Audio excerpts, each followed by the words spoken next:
à l'élection présidentielle de 2024. Nous avons besoin de nous entretenir avec lui sur son programme fan la lan moo tax mu ne yow bugguloo ko fal loolu c'est important.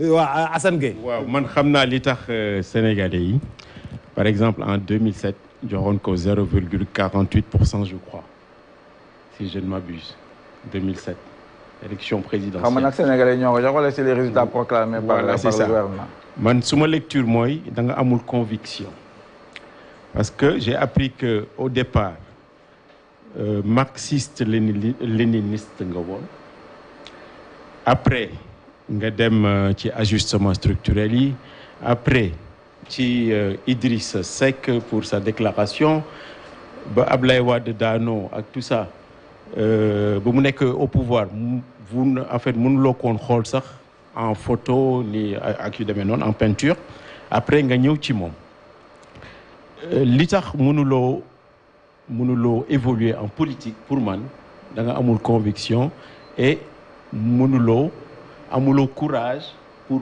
de mourir avec vos idées man lecture boobu laa def. ok. waaw tortuosité boobu ak tout ça qu'est-ce qu'il explique. ah waaw bon sa appréciation la assez brutale.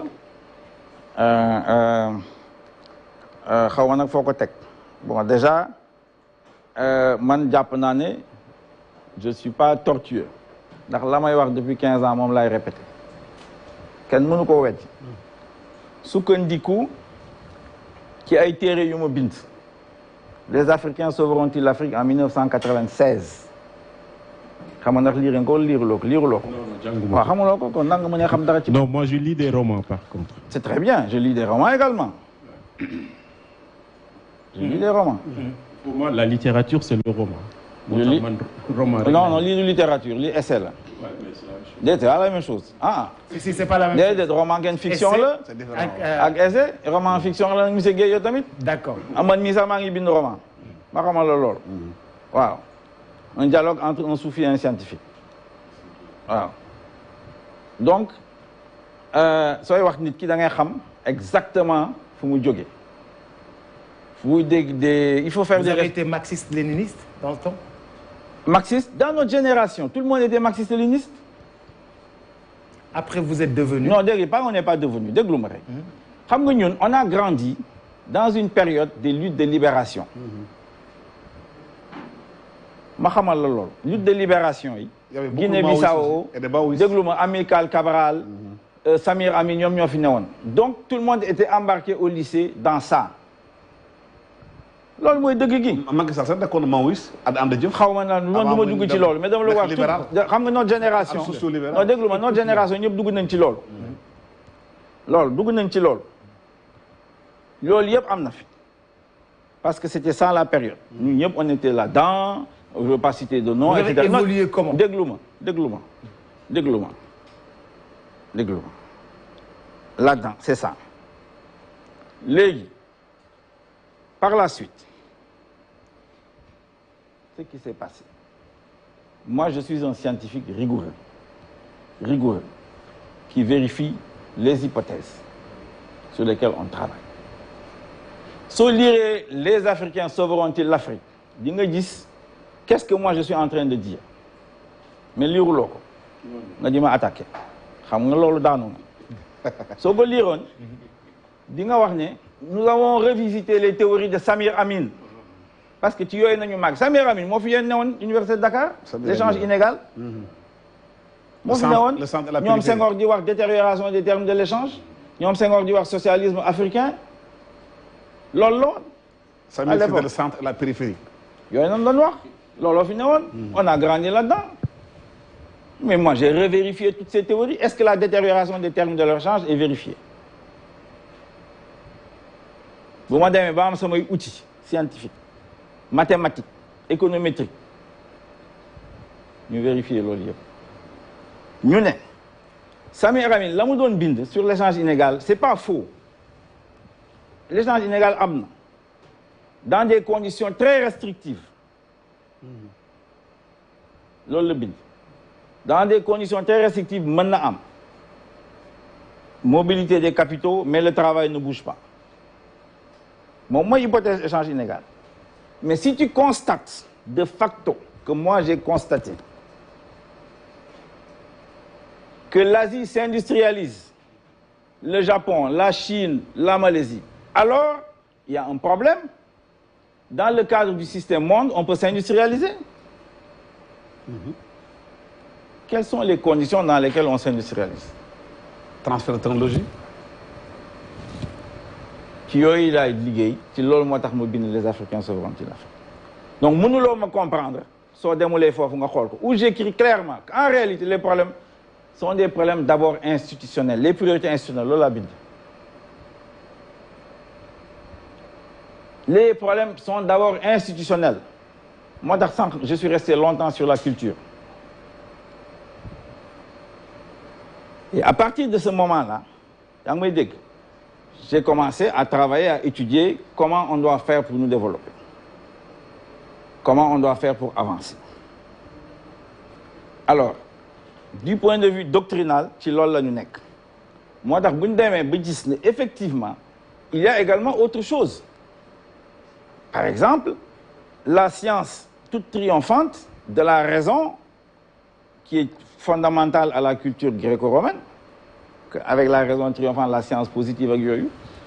Après, la science elle-même, dans la mécanique quantique, les choses sont beaucoup plus difficiles.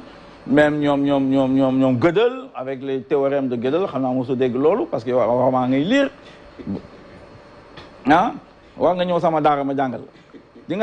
Effectivement, la raison a ses limites. La science a ses limites. Quelles sont ces limites-là? Alors, j'en viens maintenant à notre doctrine politique que nous avons écrite, qui a un soubassement. Moi, nous continuons de dire avec Moussa Ndiaye. Moussa Ndiaye. Gars, fagal.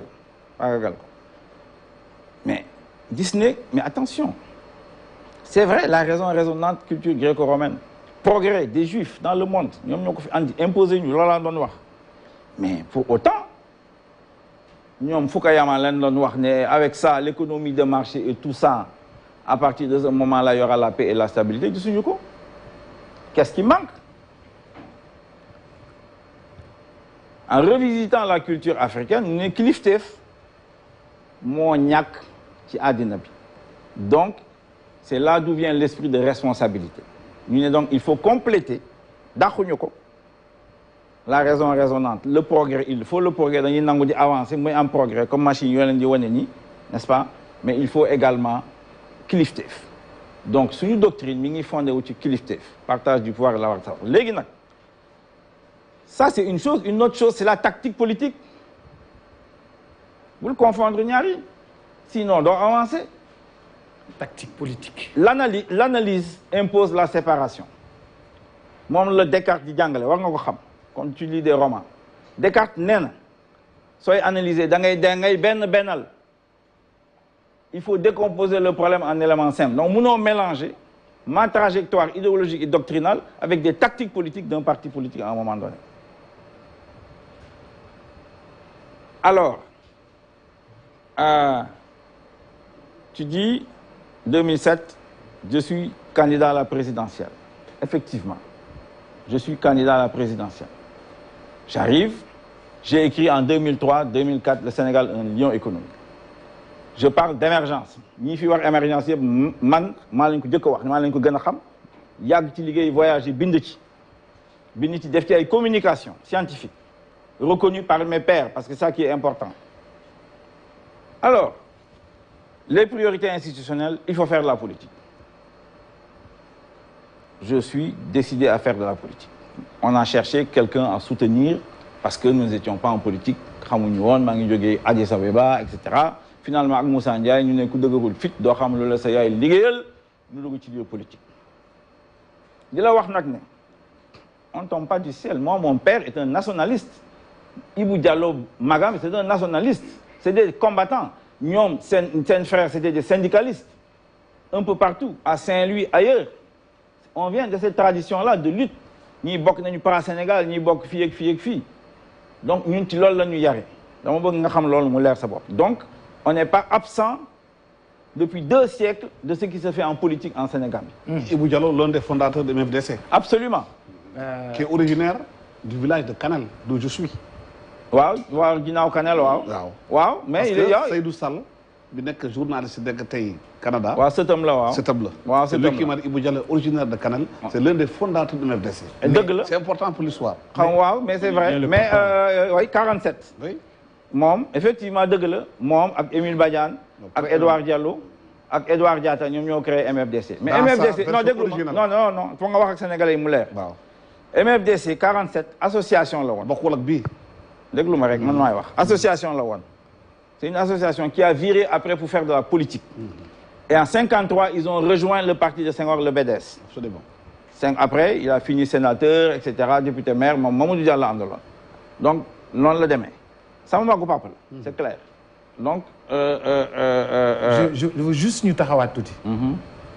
MFDC, c'est né en 1947. Oui, original. L'MFD originel, c'est né en 1947. Et en 1947, c'était une association. C'est devenu après un parti politique qui a rejoint Senghor. En 53, wow. En 53. Wow. Et qu'est-ce qui s'est passé en 1981 pour que ça devienne une rébellion? Ça, j'en sais rien. De parti d'association à parti politique. À rejoindre. Ils étaient ils ont fini dans le BDS et le PS. Oui. Ils étaient dans le PS, UPS en tout cas, de l'UPS de Senghor. Ils ont fini là-bas, donc c'était fini.